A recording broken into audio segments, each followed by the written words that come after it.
What would you do if your husband refused to work for 10 years while you paid every bill, raised the kids alone, and he spent his days playing chess with friends? And then, he asked why you stopped being intimate with him. The question that changes everything.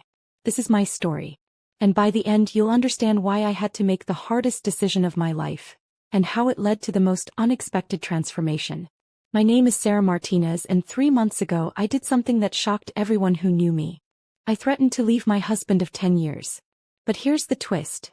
I was the one supporting him financially the entire time. Right now, I'm sitting in my home in Phoenix, Arizona, watching my 8-year-old daughter Emma do homework while my 6-year-old son Lucas builds with Legos. They're different now, happier, more secure. Me. For the first time in a decade I can breathe. But let me take you back to where it all began, because this story isn't just about a failing marriage. It's about what happens when love becomes servitude, and how sometimes the threat of losing everything can wake someone up to become the person they were always capable of being. Hit the subscribe button, like, and comment. Fred and I met at Arizona State University in 2012. I was the ambitious business student who studied in the library until closing time, and he was the charming communications major who could make anyone laugh. When he asked me out after our shared economics class, I thought I'd hit the jackpot. We were both driven, both had jobs lined up after graduation, both talked about building an empire together. Fred had this infectious optimism that made everyone around him believe anything was possible. He'd talk about starting his own marketing firm, traveling the world, making a difference in people's lives through creative campaigns. I fell hard. Not just for his charm, but for his ambition, his dreams, his vision of our future together. Our wedding in 2014 at the Desert Botanical Garden was like a fairy tale. My best friend Jennifer was my maid of honor, crying happy tears as I walked down the aisle. Fred's brother David was his best man, grinning ear to ear as he watched his little brother marry the woman of his dreams. Everyone said we were relationship goals. Here's what nobody tells you about fairy tales. They don't mention what happens after, happily ever after. For the first 2 years, we were the power couple we'd dreamed of being. We had a cozy apartment in Tempe with exposed brick walls and a view of the mountains. We split bills 50-50, took turns cooking elaborate dinners, and supported each other's career ambitions. I was climbing the corporate ladder at a financial consulting firm, and Fred was developing creative campaigns for local businesses. When our daughter Emma was born in 2016, Fred was actually an amazing father. He would wake up for 3 a.m. feedings without complaint, change the messiest diapers with a smile, and would sing to her for hours, everything from classic rock to lullabies he made up on the spot. Emma would calm down instantly in his arms. "You're a natural," I told him one evening, watching him rock our daughter to sleep while humming softly. "She's our little miracle," he replied, his eyes never leaving her face. "I want to give her everything." Then 2017 happened. And everything I thought I knew about the man I married crumbled in a matter of months. The day everything changed. "Don't worry, babe," Fred said, bouncing baby Emma on his knee. "This layoff might be a blessing in disguise. I'll find something even better." The marketing agency where he worked had lost 3 major clients in 1 month. The economy was shifting, and small agencies were struggling to compete with larger firms. Fred was one of 12 employees they let go that cold February morning. I hugged him, told him we'd figure it out together, and meant every word. I'd seen Fred tackle challenges before. He was resourceful, creative, and had a network of contacts in the industry. My own career was taking off. I'd just been promoted to senior financial analyst, and my salary had jumped to $65,000 a year. It wasn't huge money, but it was enough to carry us while Fred job searched. "Take your time," I told him. "Find something you really love." But here's the question that would haunt me for the next 7 years. What happens when "take your time" becomes "I'm never going back to work"? Because that's exactly what happened. Fred never found another job. Not because he couldn't, but because he simply stopped trying. You know what's insidious about this kind of situation? It doesn't happen overnight. It's not like Fred woke up one morning and announced, "I'm never working again, you handle everything." It started small. Week 1. I'm networking and researching companies. I want to make sure I find the right fit. Week 4. The job market is really tough right now. These agencies want someone younger and cheaper. Month 3. These employers don't know real talent when they see it. Maybe I should hold out for something that appreciates my skills. Month 6. I've been thinking, Maybe this is the perfect time to start my own consulting business. I could work from home, be around for Emma, and build something really meaningful. I supported this idea completely. Fred was talented, creative, and had great ideas. Working for himself seemed like a natural fit. But weeks turned into months, and the consulting business never materialized. There were always reasons. He needed to do more research, he was waiting for the right client. The market wasn't ready for his approach. Meanwhile, I was working 50-hour weeks, caring for Emma, and slowly taking over every household responsibility. But I told myself it was temporary. I told myself he was struggling with the blow to his ego. I told myself I was being a supportive wife. By the time our son Lucas was born in 2018, Fred had sent out maybe 20 job applications total. But he'd perfected his daily routine.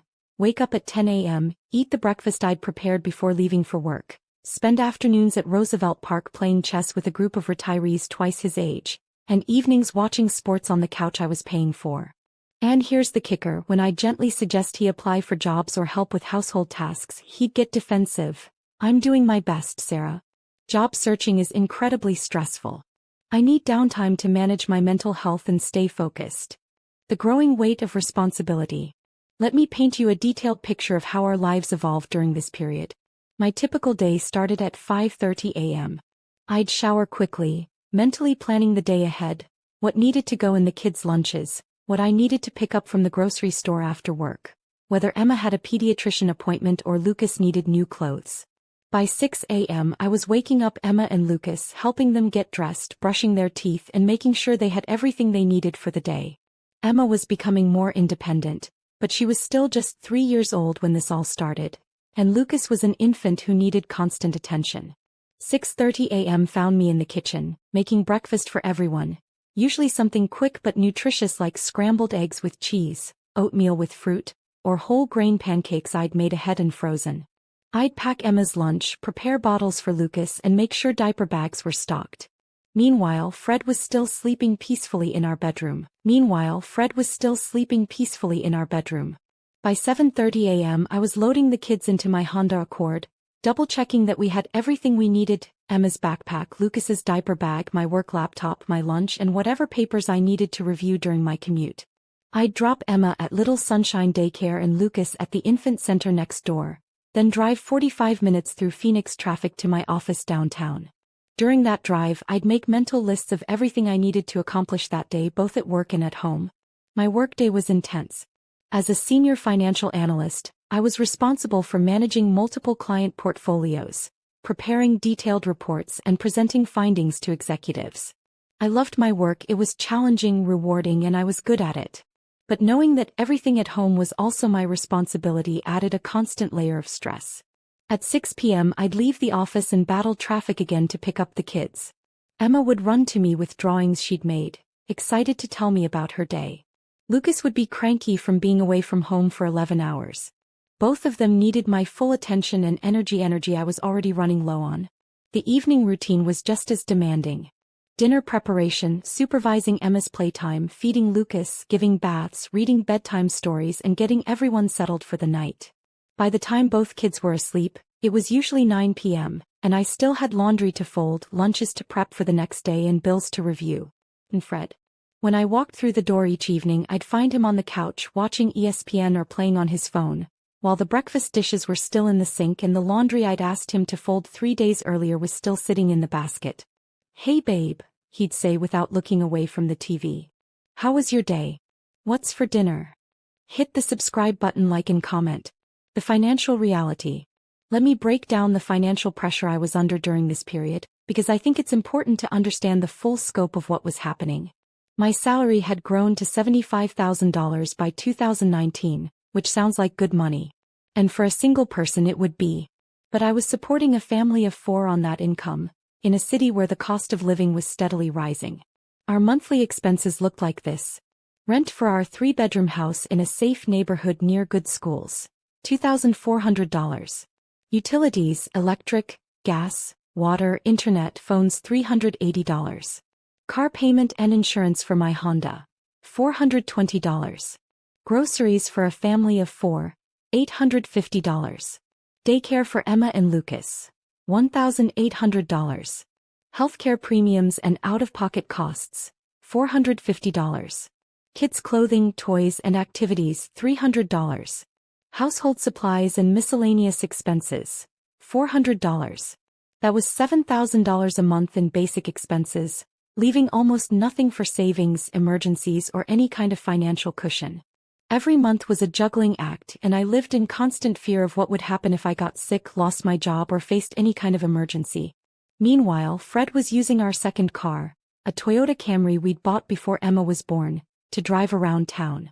He'd burn through $200 to $300 a month in gas, going to the park for his chess games, meeting college friends at sports bars, and running errands that could easily have been combined into one trip.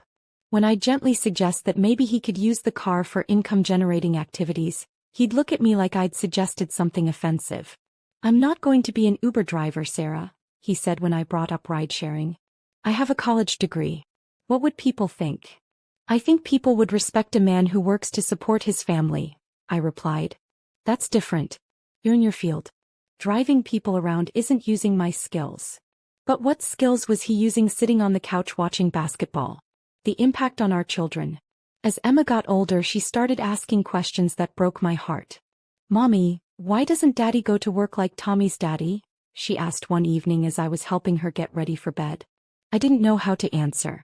How do you explain to a 4-year-old that her father has chosen to let her mother carry all the responsibility?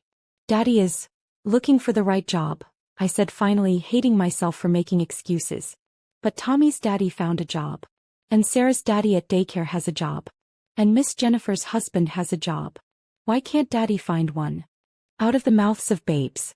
Lucas, being younger, didn't ask direct questions, but he was absorbing everything. He started having behavioral issues at daycare, hitting other children, refusing to share, having meltdowns when things didn't go his way.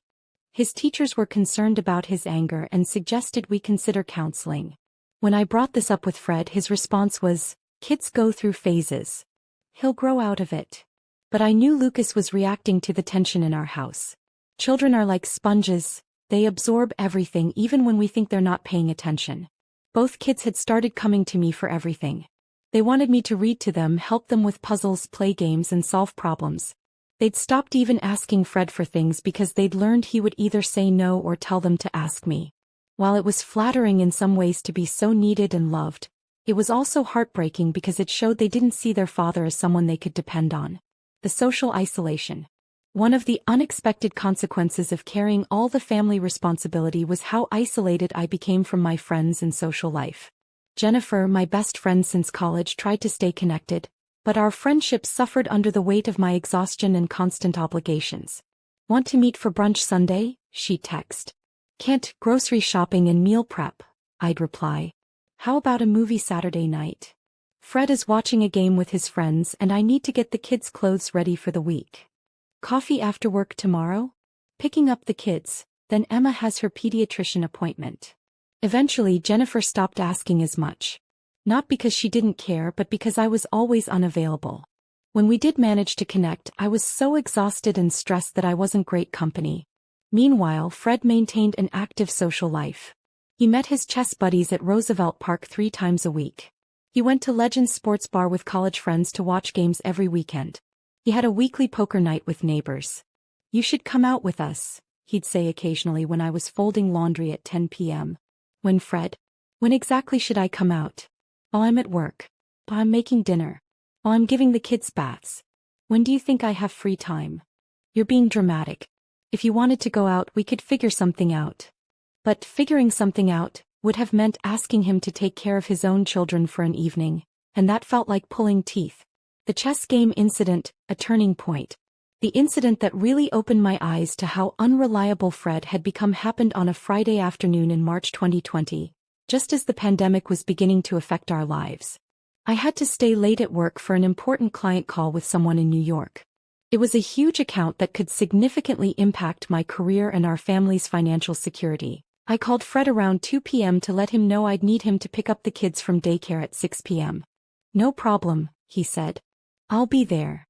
At 7:15 p.m. I got a frantic call from Little Sunshine Daycare. Emma and Lucas were still there and the staff was wondering when someone would pick them up. They'd been trying to reach Fred for over an hour with no response. My heart sank. I apologized profusely to my client, ended the call early, and raced through traffic to get to the daycare before they called Child Protective Services. When I arrived, Emma was sitting in a corner reading a book, trying to be brave, while Lucas was crying in a teacher's arms. They'd been there for an hour and 15 minutes past closing time, scared and confused about why nobody had come for them. "Where's Daddy?" Emma asked as I buckled her into her car seat. "I don't know, sweetheart. But Mommy's here now." I found Fred at Roosevelt Park completely absorbed in a chess match, his phone on silent in his car. When I confronted him, his response was casual. "Oh man, I totally lost track of time. The game was getting intense and I didn't want to forfeit." "You forgot our children, Fred." They were scared and alone, and the daycare was about to call the authorities. "They were fine, Sarah. The teachers were there. It's not like they were abandoned." "They were abandoned. By their father. What if there had been an emergency? What if one of them had gotten hurt?" "You're overreacting. It was an honest mistake." But I knew it wasn't a mistake, it was a choice. He'd chosen his chess game over his children's well-being and safety. That night, I realized I couldn't rely on Fred for even the most basic parental responsibilities. The pandemic and new pressures. When COVID-19 hit and everything shut down, I thought maybe this would be Fred's wake-up call. With daycares closed and both kids at home, surely he'd have to step up and take care of them while I worked from home. The opposite happened. Working from home with 2 young children while trying to manage client calls and financial analyses was nearly impossible. Emma, who was 4, needed constant supervision and entertainment. Lucas, who was 2, was going through a phase where he wanted to be held all the time. I set up a home office in our bedroom, but the kids would constantly interrupt. I'd be in the middle of important video calls with clients, trying to project competence and professionalism, while Emma tugged on my sleeve asking for snacks and Lucas cried in the background. Fred, meanwhile, treated the lockdown like an extended vacation. He slept until 10 a.m., played video games, watched Netflix, and somehow still found ways to meet his friends outdoors for socially distanced chess games in the park. "Fred, I need help," I said one particularly stressful Tuesday morning. I'd been up since 5 a.m. preparing for a presentation. Emma was demanding breakfast and Lucas needed a diaper change. "I'm not good with kids when they're cranky," he replied, not looking away from his laptop screen where he was watching highlights from a basketball game.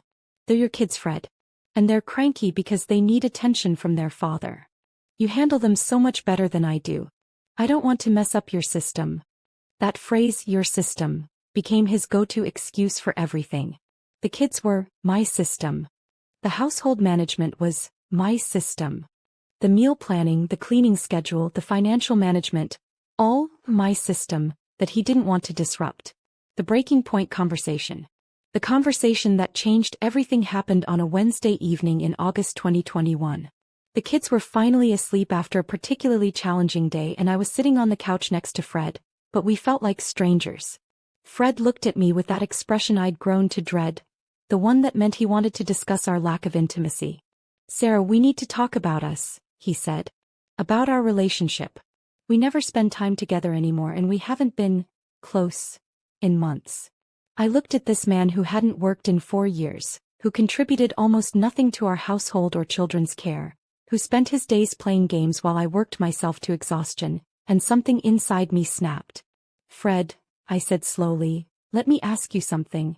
Why should I want to be intimate with someone who treats me like a live-in maid who pays all the bills?" His face showed genuine confusion. "That's not fair, Sarah. You know I'm going through a tough time. Marriage is about supporting each other through challenges." "Supporting each other?" I laughed, but there was no humor in it. "Fred, I've been supporting you for 4 years. When do you start supporting me?" "I do support you." "How? Name one specific way you support this family." The silence that followed was deafening. He literally sat there for a full minute, mouth opening and closing, unable to think of an answer. I take care of the kids when you're working." "No, Fred. You're in the same house as them. That's not the same thing. When's the last time you helped Emma with a puzzle? Or read Lucas a bedtime story?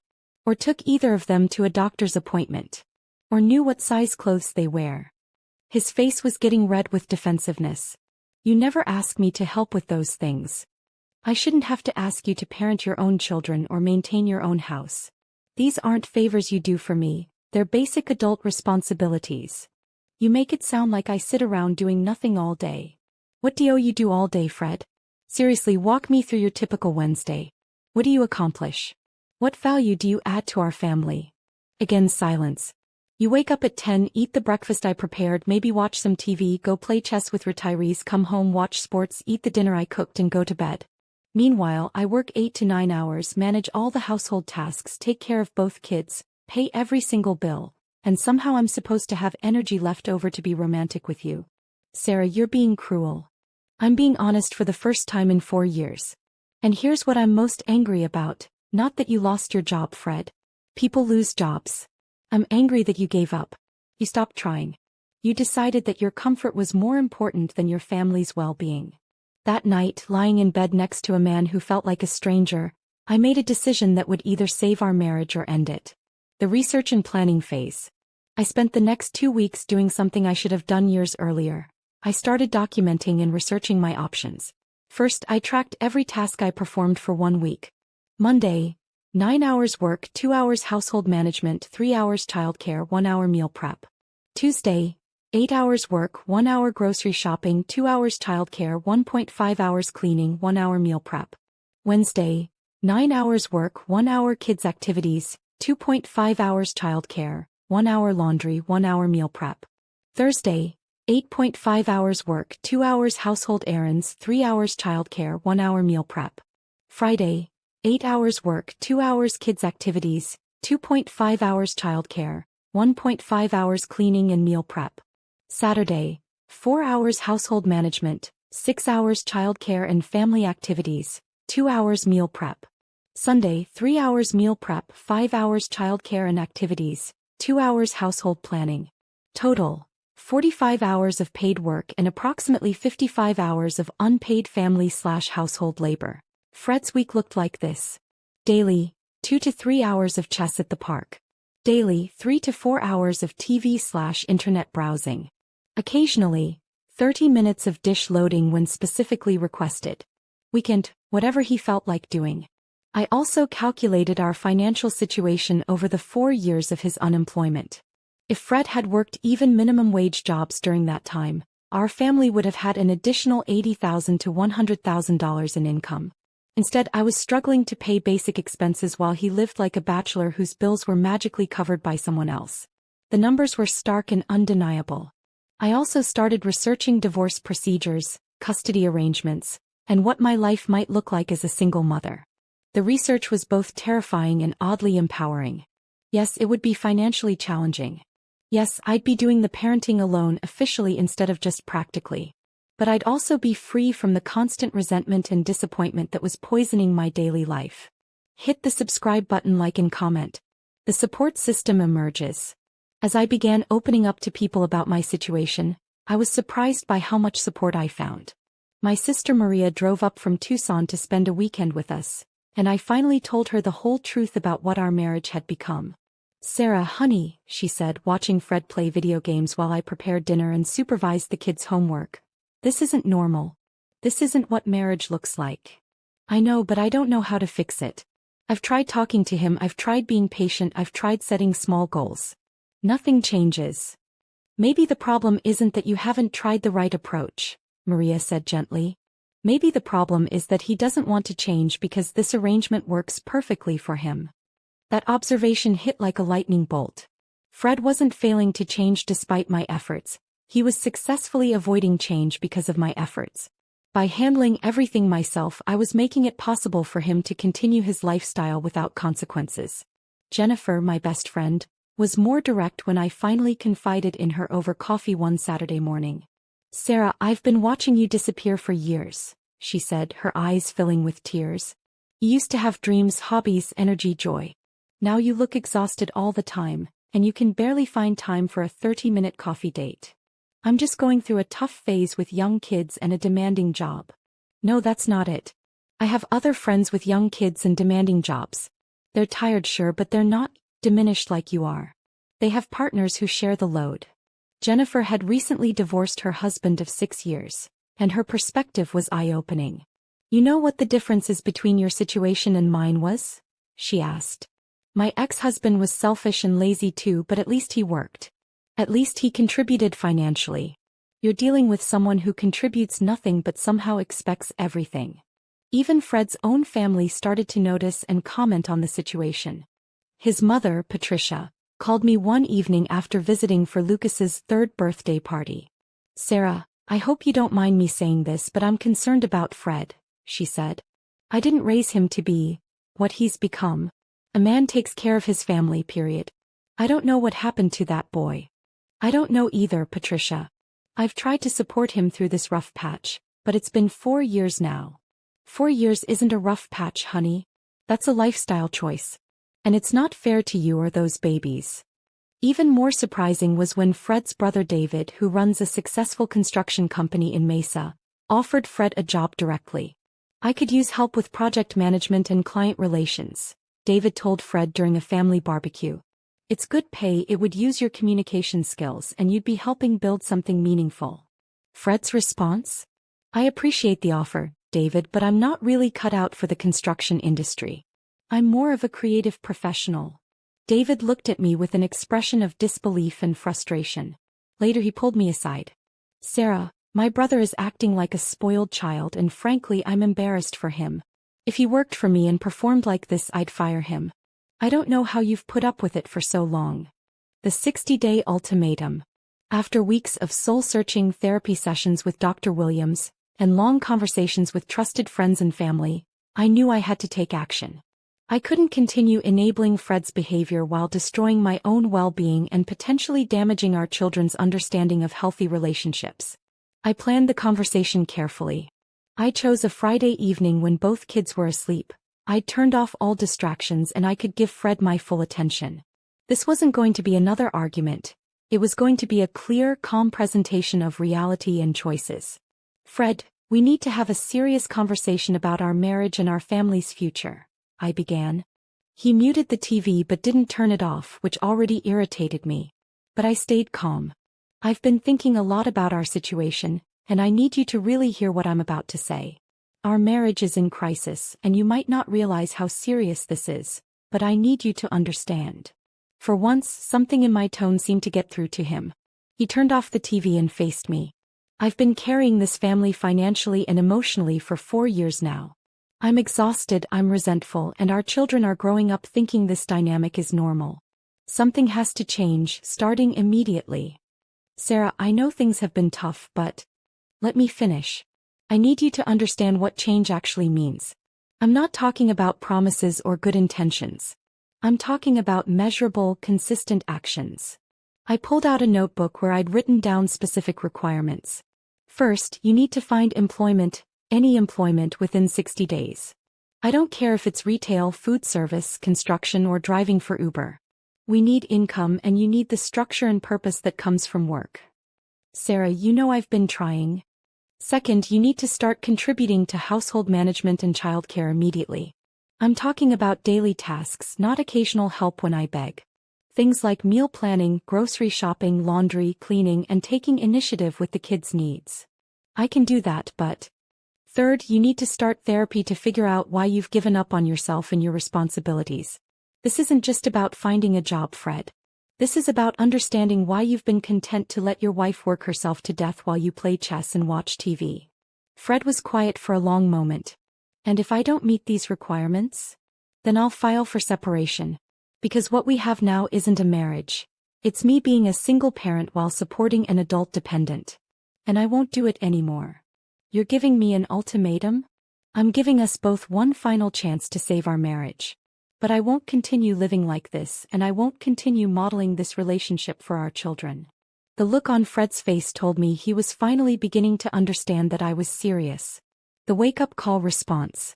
Fred's initial response to my ultimatum was exactly what I expected, a mixture of anger, defensiveness, and panic. "This is incredibly unfair timing," he said. "You're basically threatening to destroy our family because I'm going through a difficult period." "Fred, 4 years isn't a difficult period. It's a lifestyle choice.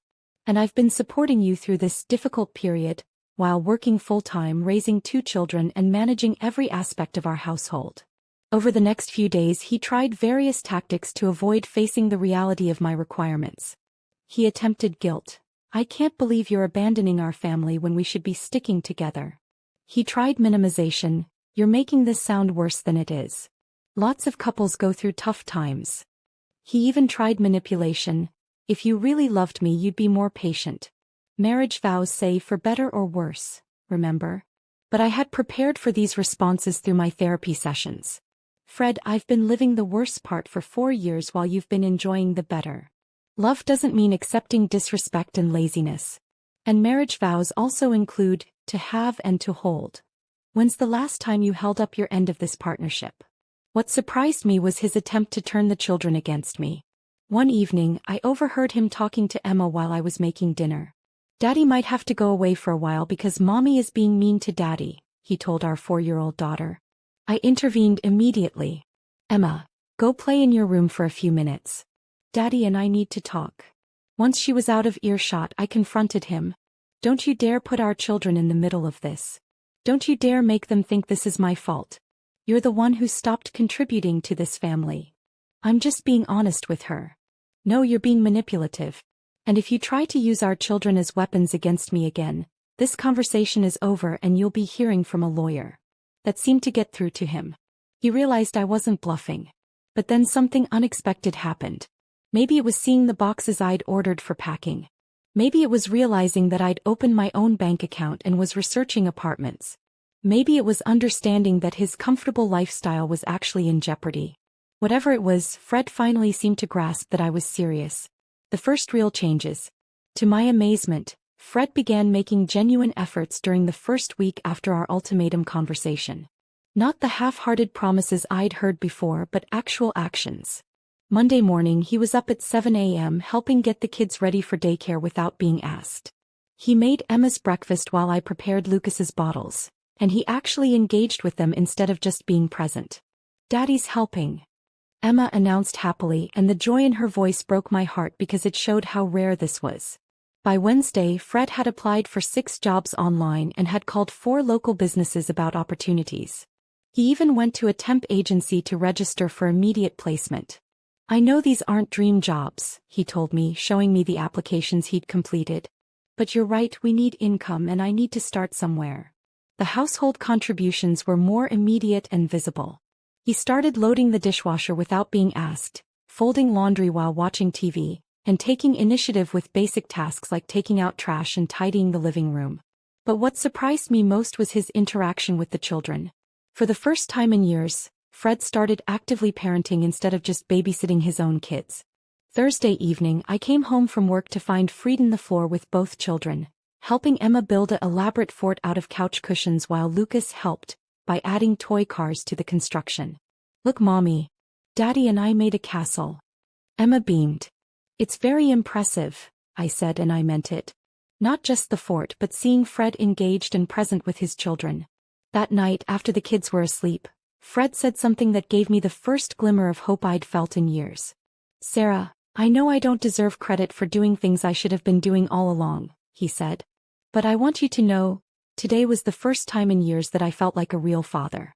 Emma was so excited when I helped with her fort, and Lucas actually came to me when he got hurt instead of crying for you. I forgot how good it feels to be needed by my own children. I could see tears in his eyes, and for the first time in a long time they seemed genuine. I've been scared, Sarah.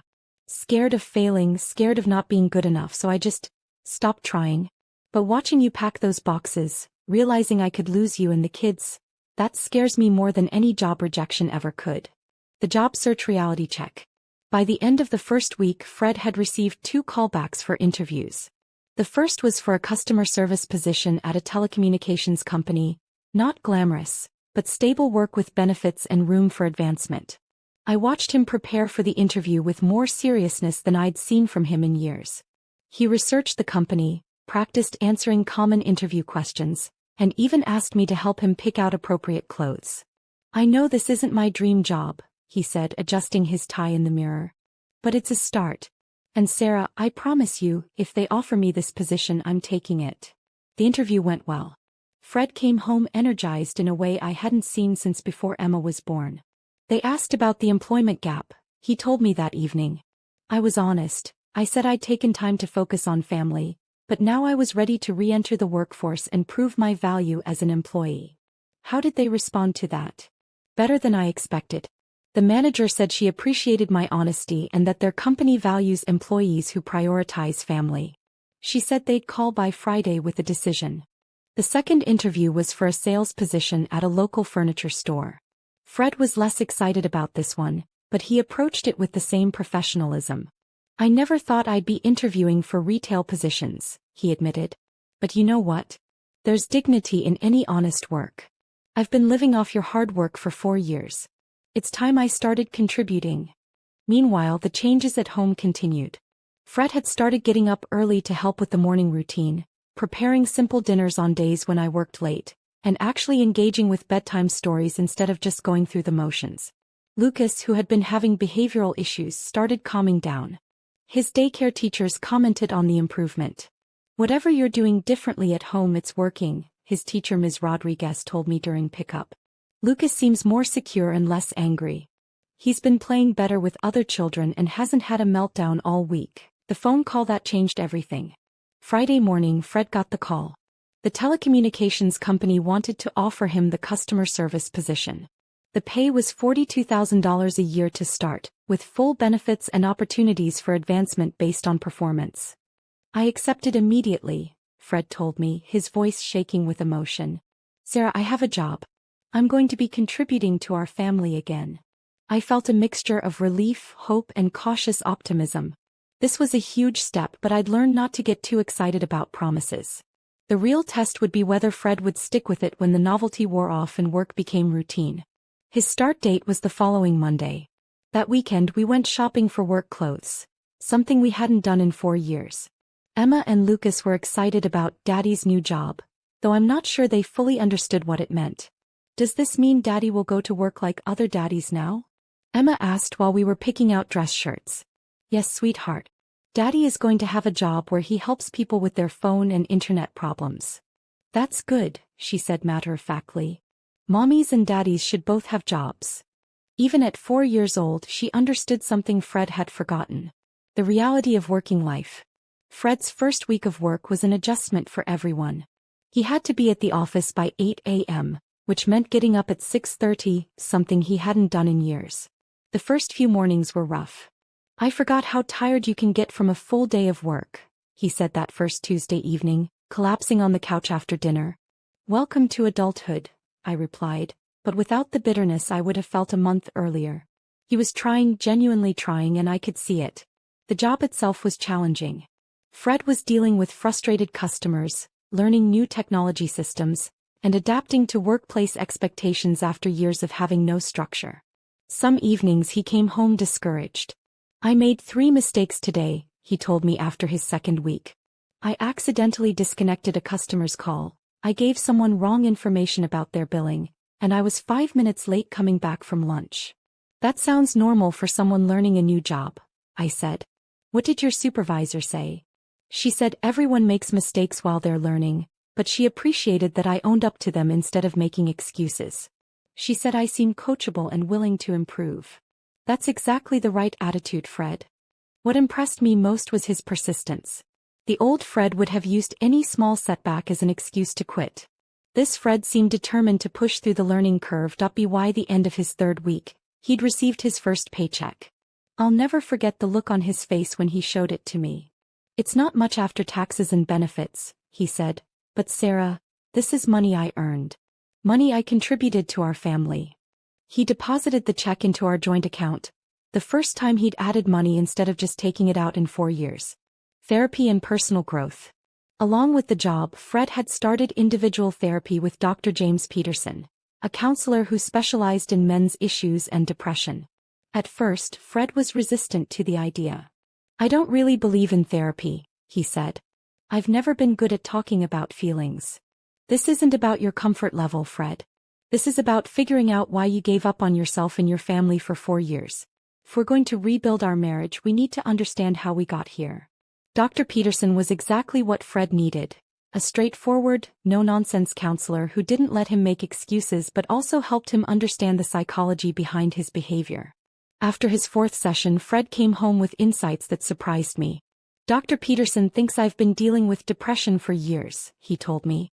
Not just sadness, but clinical depression that made me lose motivation, energy, and hope. That makes sense, I said. But Fred, lots of people deal with depression and still maintain their responsibilities. I know. That's what he said too. He said depression explains my behavior but it doesn't excuse it. And that I need to develop coping strategies so this never happens again. Fred started taking antidepressant medication and learning practical tools for managing his mental health. He began exercising regularly, established better sleep habits, and started journaling about his goals and challenges. I'm starting to remember who I used to be, he told me after 2 months of therapy. Before I gave up on myself. I used to have ambitions, plans, energy. I want to be that person again, but better, more responsible, more present for you and the kids. Rebuilding our relationship. With Fred working and actively participating in family life, we slowly began to rebuild our relationship as partners rather than just roommates sharing expenses. It started with small things. Fred began asking about my workday and actually listening to the answers. He started suggesting ways to make our evenings more efficient so we could spend time together after the kids were asleep. What if I start dinner while you're commuting home? He suggested. That way we could eat earlier and have more time to relax together. You'd do that? I asked, surprised. Sarah, you've been cooking dinner every single night for 4 years while also working full-time. The least I can do is start contributing to meal preparation. He also began taking initiative with household projects that had been languishing for years. He fixed the loose bathroom tile, organized the garage, and painted Emma's room the purple color she'd been requesting for months. But the most significant change was in our communication. For the first time in years, we started having real conversations about our dreams, concerns, and plans for the future. I want to go back to school eventually, Fred told me one evening. Maybe get certified in project management or learn some new technical skills. This customer service job is a good start, but I want to build a real career that can contribute more to our family. That sounds like a great goal, I said, and I meant it. What timeline are you thinking? I want to prove myself at this job first. Show that I can be reliable and consistent. Maybe in a year or 2, we could look at part-time classes or online programs. This was Fred I'd fallen in love with, someone with ambitions and plans, someone who wanted to grow and improve. The children's transformation. The most rewarding part of this entire experience was watching Emma and Lucas respond to having an actively involved father. Emma, who had become used to doing everything with me, started including Fred in her activities. She'd ask him to help with puzzles, read bedtime stories, and play games. Their relationship, which had been distant and functional, became warm and engaged.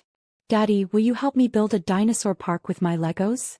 She asked one Saturday morning.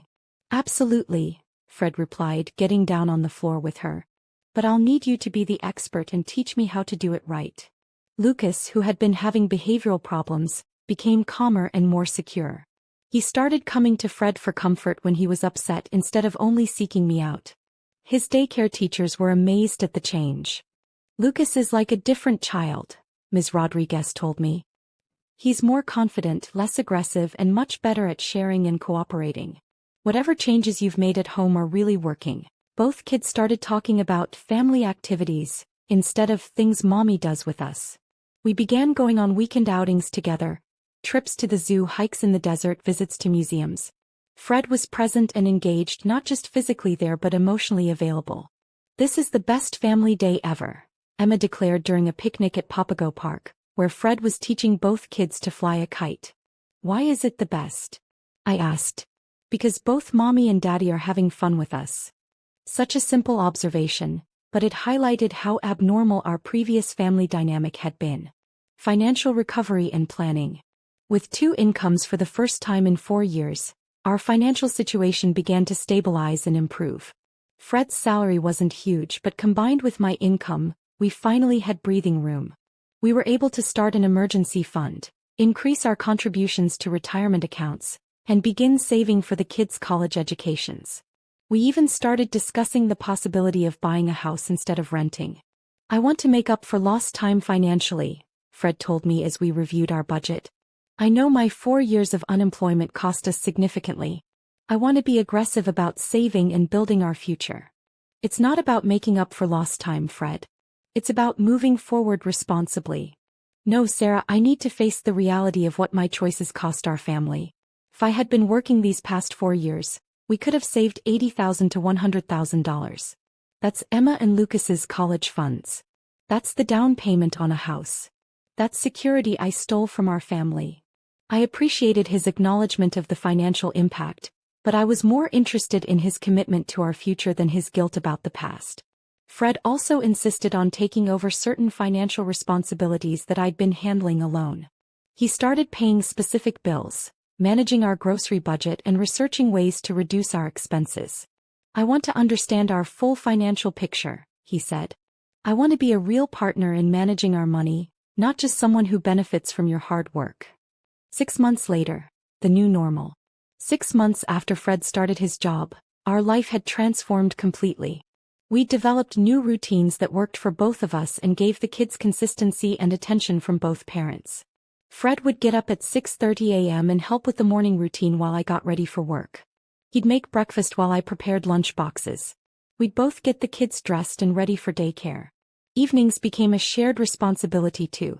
Fred would start dinner while I picked up the kids, or I'd handle meal prep while he supervised homework and playtime. We began alternating bedtime duties so both kids got individual attention from each parent. You two work like a real team now, my mother-in-law Patricia observed during a visit. This is what I always hoped Fred would become as a husband and father. He's finally growing up, I replied, watching Fred patiently help Lucas tie his shoes while Emma showed him a drawing she'd made. The changes weren't just external. Fred seemed genuinely happier and more confident. Having structure, purpose, and the satisfaction of contributing to his family had restored something essential in his personality. I didn't realize how depressed and worthless I felt when I wasn't working, he told me. Even though the job is challenging and sometimes stressful, I feel like myself again. Like I have value marriage counseling success. With Fred working and actively participating in family life, I agreed to try couples counseling again. This time we worked with Dr. Sandra Martinez, who specialized in rebuilding relationships after major crises. The difference was remarkable. Instead of making excuses and being defensive, Fred took full responsibility for his behavior and its impact on our family. Hit the subscribe button, like, and comment. I abandoned my wife and children emotionally and financially, he said during our second session. I convinced myself I was going through a rough patch, but the truth is I gave up on my responsibilities and let Sarah carry everything alone. Dr. Martinez helped us work through the resentment, hurt, and broken trust that had built up over 4 years. We learned new communication techniques and developed strategies for preventing similar problems in the future. Fred, your willingness to take responsibility and make concrete changes is remarkable, Dr. Martinez told us after 3 months of sessions. Sarah, your ability to give this marriage another chance while maintaining clear boundaries shows tremendous strength and wisdom. We worked on rebuilding intimacy, not just physical but emotional connection. We started having weekly date nights, even if it was just talking over coffee after the kids went to bed. We began sharing our thoughts, dreams, and concerns like we had when we were first married. I fell in love with your ambition and energy, I told Fred during one of these conversations. I'm so happy to see those qualities coming back. I fell in love with your strength and intelligence, he replied. But I took advantage of those qualities instead of supporting them. I promise I'll never do that again. The promotion after 8 months at the telecommunications company, Fred was promoted to team lead. His supervisor recognized his work ethic, his ability to mentor new employees, and his commitment to continuous improvement. Fred has become one of our most reliable and effective team members, his supervisor told me during the company holiday party. He's the kind of employee we wish we could clone. The promotion came with an $8,000 salary increase and additional responsibilities. Fred was thriving in ways I hadn't seen since our early marriage. I forgot how good it feels to be recognized for my work, he told me, showing me his promotion letter. And how good it feels to see pride in your eyes instead of disappointment. Around this time, Fred's brother David offered him a position at his construction company again. But this time Fred was thoughtful about the decision instead of dismissive. It's a great opportunity, Fred told me. The pay would be significantly higher, and I'd be doing project management and client relations, using more of my communication skills. What's holding you back? I want to make sure I'm making the decision for the right reasons. I don't want to jump around between jobs. I want to be strategic about building a career that serves our family's long-term interests.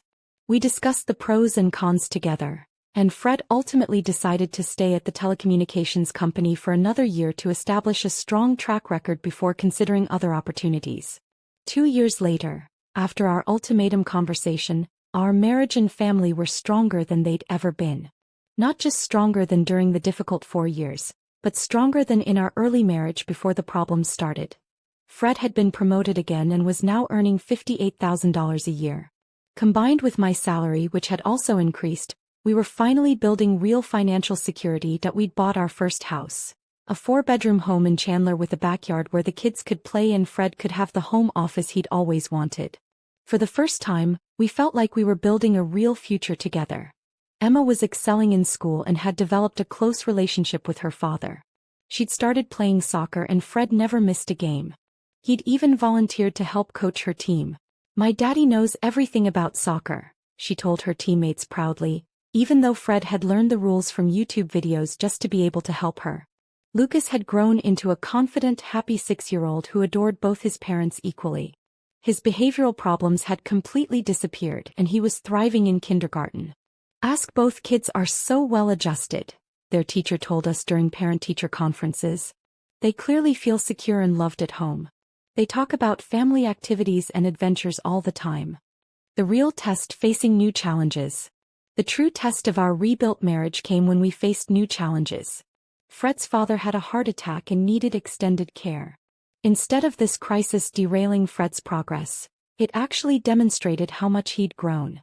"I need to take some time off to help my mom with Dad's care," Fred told his supervisor. "I can work remotely part of the time, but I'll need to be in Tucson for a couple of weeks." His company was accommodating because he'd proven himself to be a valuable, reliable employee. Fred managed the family crisis while maintaining his work responsibilities and ensuring our kids' routines weren't disrupted. "A few years ago, I would have used this as an excuse to stop working," Fred admitted to me. "But now I understand that life challenges don't excuse abandoning your responsibilities. They require you to step up and figure out how to handle multiple priorities." He arranged for temporary childcare help, coordinated with his siblings to share caregiving duties, and maintained communication with his work team throughout the crisis. He handled it like a mature, responsible adult.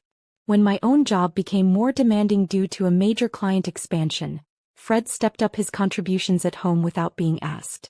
He took over more of the kids' activities, handled additional household management, and provided emotional support during my stressful period. "We're a team now," he said when I thanked him for picking up the slack. "When one of us is under pressure, the other steps up. That's how marriage should work." The reflection and gratitude. On our wedding anniversary, Fred wrote me a letter that I'll never forget. "Sarah, I know I put you through hell. I know I wasted years of our lives and put burdens on you that you should never have had to carry alone. But I want you to know, not a day goes by that I'm not grateful you gave me that final chance to prove I could become the man you deserved to marry. I love the woman you are, strong enough to demand better, patient enough to let me find my way back, and loving enough to forgive me when I did the work to earn it. You saved our family by refusing to enable my weakness. I love our life now. I love getting up early to help with the morning routine. I love coming home from work to children who are excited to see their father. I love being able to contribute to our dreams instead of just benefiting from your sacrifices. Most of all, I love that our children are growing up seeing what a real partnership looks like. Emma and Lucas will know that both parents work, both parents contribute, and both parents show up for their family. Thank you for seeing potential in me even when I'd given up on myself. Thank you for fighting for our marriage even when I'd stopped fighting. And thank you for showing me that love means holding each other accountable to be our best selves. You didn't just save our marriage, you saved me." Reading that letter, I realized that sometimes the most loving thing you can do is refuse to enable someone's worst instincts. By setting boundaries and demanding change, I'd given Fred the opportunity to rediscover who he was capable of being. The message of hope. 3 years after our crisis, I'm writing this story not just as a cautionary tale, but as a message of hope. Real change is possible, but only when certain conditions are met. 1. The person must genuinely want to change, not just promise to change to avoid consequences, but actually want to become better for their own reasons. 2. There must be real consequences for not changing. As long as the current situation is comfortable for them, why would they change? 3. Professional help is usually necessary. Most people can't overcome deep-seated patterns without guidance from therapists, counselors, or other professionals. 4. Change takes time and consistency. A few weeks or months of effort isn't enough. Real transformation requires sustained commitment over years. 5. Both partners must be willing to do the work. Rebuilding a relationship after major betrayal requires effort from everyone involved. Fred and I didn't just get back together. We built a completely new marriage based on respect, partnership, and shared responsibility. It wasn't easy and there were setbacks, but it was worth the effort. 5 years later. A love letter to second chances. 5 years have passed since I gave Fred that 60-day ultimatum. As I write this, he's in the backyard teaching Emma to ride her new bicycle while Lucas helps by providing commentary and encouragement. The sound of their laughter drifts through the window of the home office in the house we bought together. Fred is now a regional manager at his company, earning $75,000 a year and being considered for a director position. He's respected by his colleagues, trusted by his supervisors, and genuinely enjoys the work he's doing. But more importantly, he's become the father and husband I always knew he could be. He coaches Emma's soccer team, helps Lucas with his reading homework, and surprises me with small gestures of appreciation regularly. "Daddy, you're the best helper in the whole world," Lucas told him last week when Fred was helping him build a Lego spaceship. "I'm just happy to be your daddy," Fred replied, ruffling his hair. Emma, now 9, recently wrote a school essay about her family that made me cry. "My mom and dad are both really hard workers. My mom helps people with their money at her job and my dad helps people with their phones and computers. They both help me and my brother with our homework and take care of our house. I used to think only moms did housework, but now I know that both parents should help with everything. When I grow up, I want to marry someone like my dad who helps with everything and is nice to everyone." That essay told me we'd succeeded in showing our children what healthy partnership looks like. The final message. If you're in a situation similar to what mine was, please know that you deserve better.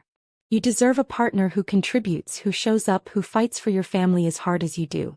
But also know that sometimes, not always, but sometimes, people can change when they truly understand what they're about to lose and when they have the support they need to become better.